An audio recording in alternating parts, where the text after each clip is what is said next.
Dr. John Dittrich to make your presentation. Namaste, all glory to Guru Dev. I am delighted and honored to be among you esteemed beings. And, if it were not for coronavirus lockdown, I would not be here in this conference. I would not be here staying at Satyachetana Ashram with my beloved guru, a great seer, Swami Atmananda, who has just spoken. And I think many of us have found the beauty and the benefit of these times of lockdown, in addition to the great suffering that the world is experiencing. And Christopher Chappell just referred to some of those benefits. So I'm going to speak a little bit more about some of those, but I'm really going to be addressing how it is time in this post-pandemic age to stop attempting to apply surface treatments to deep wounds. The wounds in our world are deep. The coronavirus pandemic is causing death, physical and mental illness, toxic fear. It's exhausting our health systems and devastating global and local economies in one great, unprecedented and dramatic stroke. And yet, beneath the woundedness of the pandemic, I believe, are even deeper wounds that the world is still not collectively facing.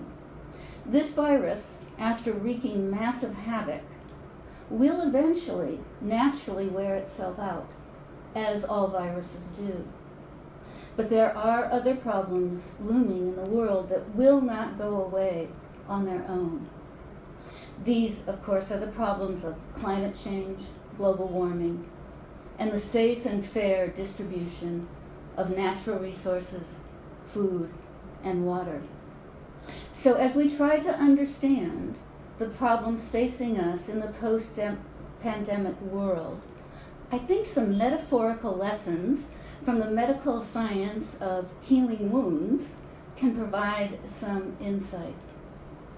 Swamiji and others have talked about nature and how nature naturally has balance, and that nature, as we know, actually always wants to heal. If we get a little cut in our skin, we find that within hours, maybe we clean it a little bit, maybe we put a Band-Aid on it, but within hours, the skin has sealed itself back together. That's nature. That's nature's wanting wholeness, wanting balance.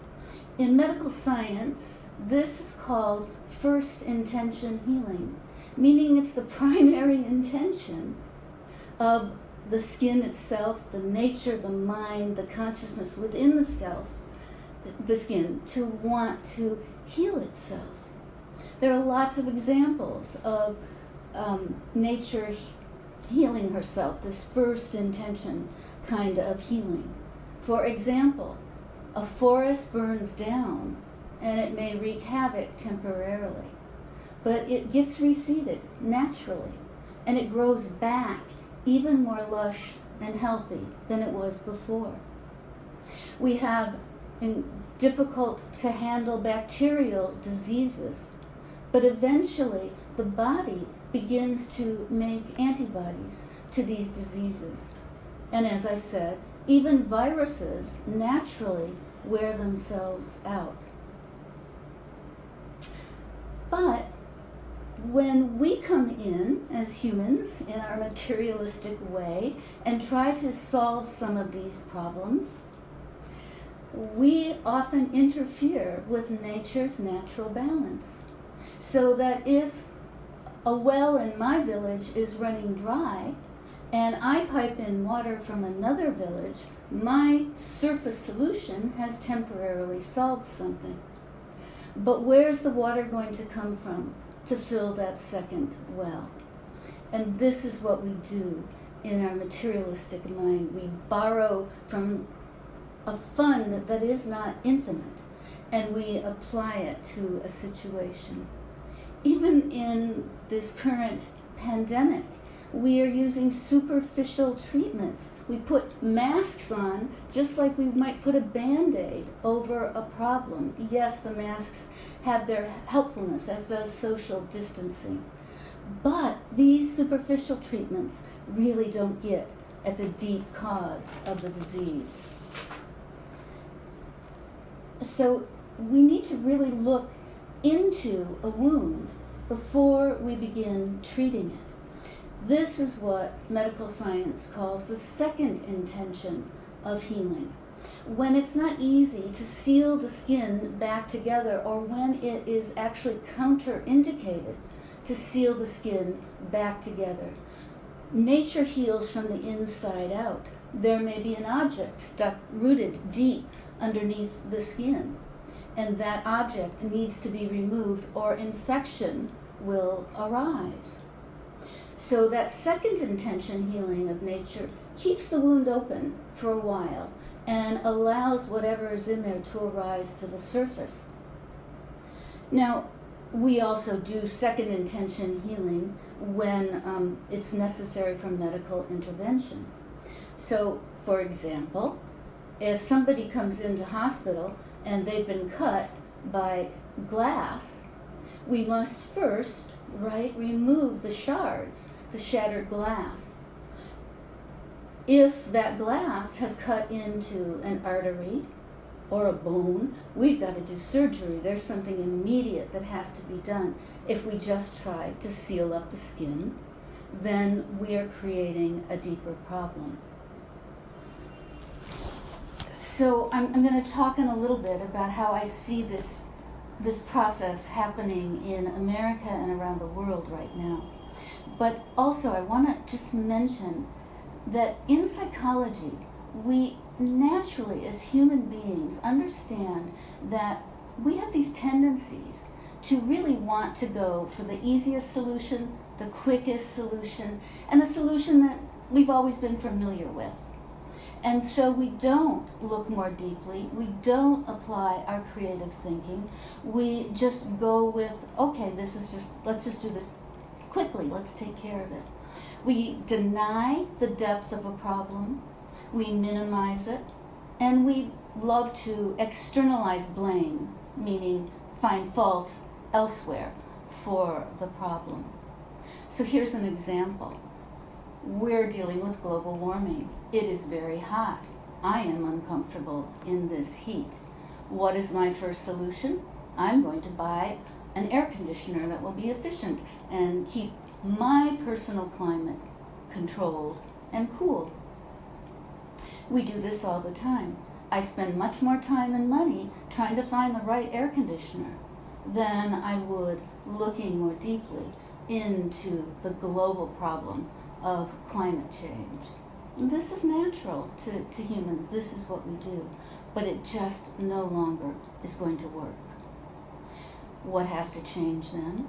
In order for us to move from the surface to the depths, as everyone has been referring to here, is we have to have a change in consciousness.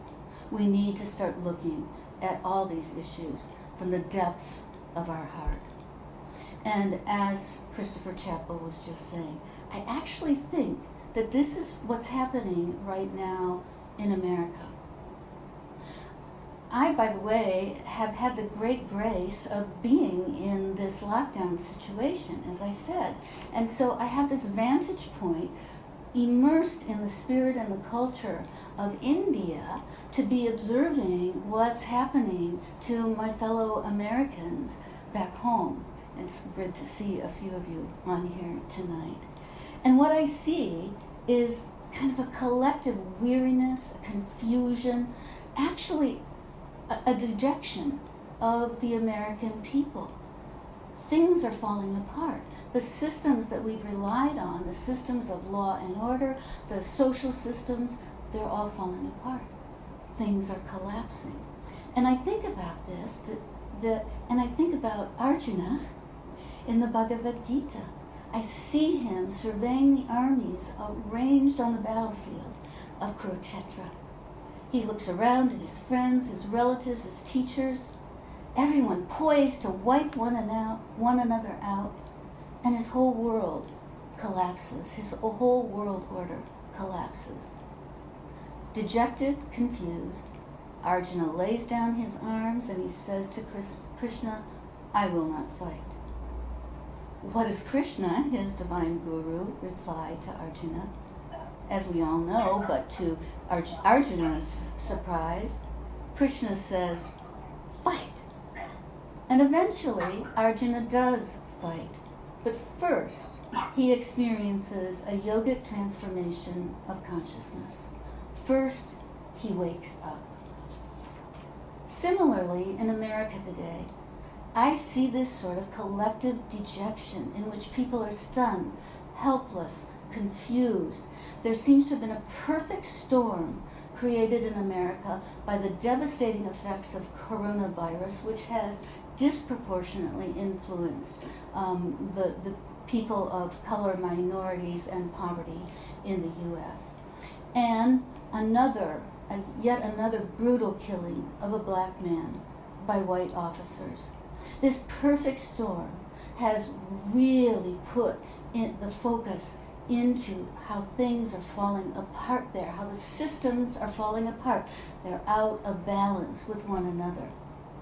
But just as Arjuna's dejection at Kurukshetra was the impetus for his enlightenment, so people in America and around the world, shaken by recent events, are waking up from their dejection, our dejection, and tuning in to the soul of humanity. Americans are recognizing the deep, infectious toxicity of its history of slavery and racism, and refusing to just treat it with Band-Aids anymore. They're finally searching their own individual souls and recognizing that their own soul is the same soul of all beings, of all humanity. White Americans are finally looking at their own contribution to the disease of racism. They're taking away the blinders of denial, of minimization, of blaming somebody else. They're recognizing what they have contributed to this ongoing scourge. And they're asking questions. What can I do to bring this world, this consciousness, our people, more truly toward equality and understanding? So perhaps now, in the light of the dejection caused by the pandemic, this deep wound of racism that's been festering under the surface of American civility is finally getting addressed and treated. Actually, Arjunas are waking up all over the world to raise their voices against racial and all injustices. We've seen protests globally. Each country, each nation is looking at its own prejudices, its own way of treating its own people, its migrant people. We're all taking a look at this. In the U.S., some of these Arjunas have suffered the indignity of deep prejudice and inequality for generations. Other Arjunas have never before confronted the reality of their own privilege and its contribution toward the festering wounds that humankind is facing today. So it feels to me like perhaps a new spiritual awakening may be happening in my country. I talk about this in this international forum because it's my hope that if there can be a new spiritualizing in America, that people everywhere will be inspired to look into the collective soul, open their hearts, and take responsibility for their own role in the global pandemics of greed, selfishness, and inequality. That we can begin to wake up. As Swamiji said, it may not be billions of us, it may not be millions of us, but if it's enough, we will make a difference.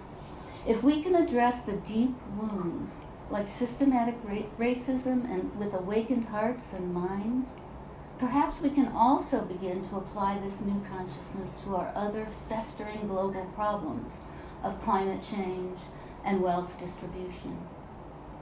When consciousness changes so that we think not just from the mind, but with the heart and soul of our shared humanity, then I feel we will know how to collectively tackle these daunting problems, to try to tackle these problems from the state of ordinary consciousness, from the place of our normal way of going about me-first materialism. We won't find the solutions because we'll keep trying to apply the surface treatments.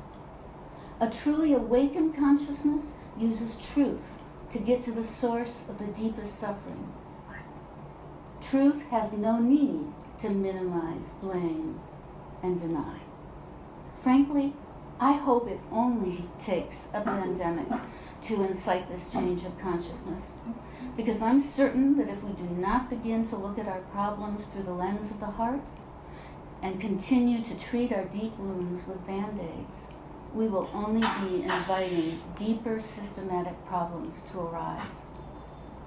By looking through the lens of the heart, humanity just might find the courage to truly wake up from our collective helplessness and dejection and stand up and fight together like the enlightened Arjuna.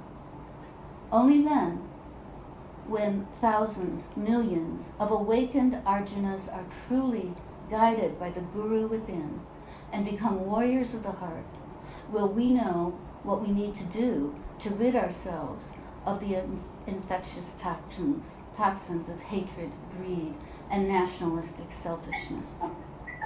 Then we will reconfigure our social and global structures in compliance with the laws of nature in order to bring balance back and to assure the healthy survival and equality of all beings and the survival of the planet herself.